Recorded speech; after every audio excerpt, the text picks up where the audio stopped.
लाजवीज वाटते की नाही? Get lost. परत जर आलास ना तर याद राख, कळलं ना?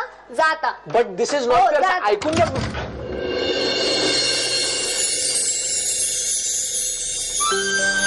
शी इज फॅन्टास्टिक. सत्यजित नाही आला अजून? हो, म्हणजे ना त्याला जरा महत्वाचं काम आहे. हो, सॉरी, तुम्हाला जरा ताटकळत बसावं लागतंय. पण नाही, ठीक आहे, पण तो भेटला असता तर बरं झालं असतं. हे बघ, मला माहितीये तो तूच आहेस. आधी रस्त्यावर भेटलास, घरी आलास आणि आता फोन करतोयस. माझ्या मागावर आहेस वाटतं. बोल ना आता. मगाशी कसं फडाफडा बोलत होतास, आता का बोलत नाहीयेस? आणि आत्ताच सांगते, मी काय कोणाला घाबरत नाही. नाही तर मी आता काय करते, डायरेक्ट पोलिसांकडे जाते. हॅलो, विचार की काय विचारायचंय ते. नाही म्हणजे मला एवढंच विचारायचंय की इंदुताई धुण्या भांड्यासाठी 4 वेळेस येत नाही, त्यावेळेस विहिरीवर जाऊन धुणी भांडी करावी लागतात. तेवढं जमतं ना, इतकंच. अरे एक्सक्यूज मी, मी आले प्रसाद घेऊन. सुरू काय मुलगी आहे बघ, राग तर किती नाकावर यायच्या. हे असं एकदम सगळ्यांसमोर निघून येणं बरं दिसतं का? काय म्हणतील ते लोक? काय म्हणायचं ते म्हणू देत. मला काय करायचं त्याच्याशी? सुरुची, दिस इज रॉंग. असं नाही बोलायचं. आणि आज जे काय चालू होतं ते बरोबर आहे का? नाही नाही, गाणं आणि नाच याच्याबद्दलचं बोलणं राहिलं होतं ना, मग ते करूनच यायचं ना.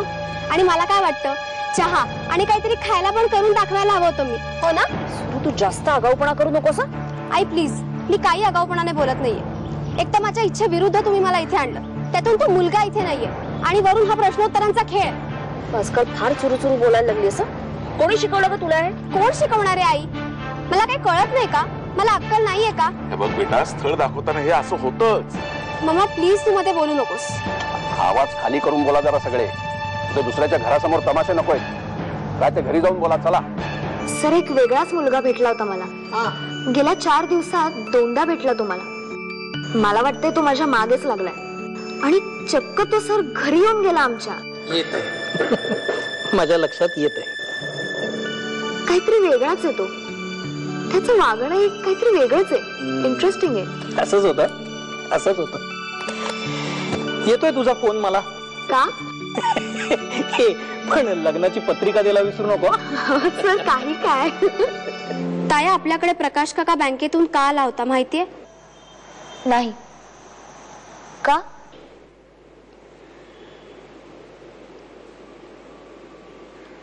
ताया, कोटकर परफ्युमरीवर जप्ती येण्याची शक्यता आहे.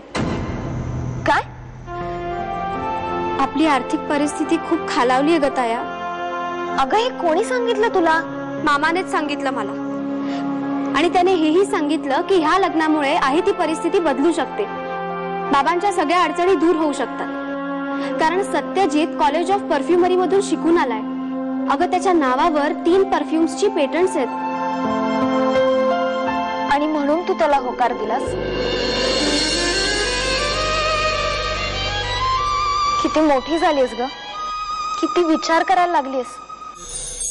ध्यानीमनी नसताना रोज काही ना काहीतरी नवीन कळतंय, नवीन घडतंय.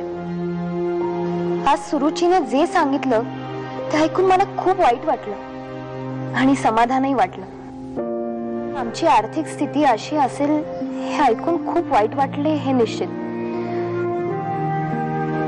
पण दुसरीकडे समाधान वाटते ते सुरुचीच्या विचारीपणामुळे. किती बदलली आहे सुरुची.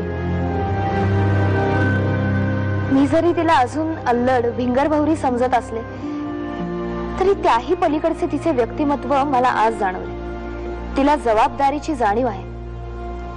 मलाही तशीच किंवा जास्तच यायला. आम्ही आता मोठ्या झालोय. उद्यापासून त्यासाठी रोज एक नवी सुधारणा घडवायची आहे स्वतःमध्ये. असे रोज काहीतरी निश्चय करून झोपतेस आणि सकाळी उठल्यावर विसरतेस. वेडे अमृता. हे प्रेम अमर